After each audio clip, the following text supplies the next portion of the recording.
آپ کو پہلے پہل جو دیکھتا اس پر آپ کی ہیبت طاری ہو جاتی، آپ کے قریب جو رہتا اسے آپ سے محبت ہو جاتی۔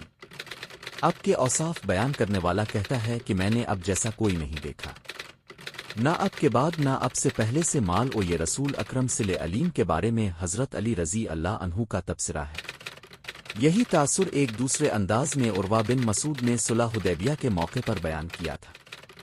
کفار مکہ نے پہلے بدیل کو پھر مکرزے کو پھر خص کو اب کے پاس نمائندہ بنا کر بھیجا، لیکن انہیں کسی کی نمائندگی پسند کو نہیں آئی۔ آخر میں انہوں نے عروہ بن مسعود کو بھیجا۔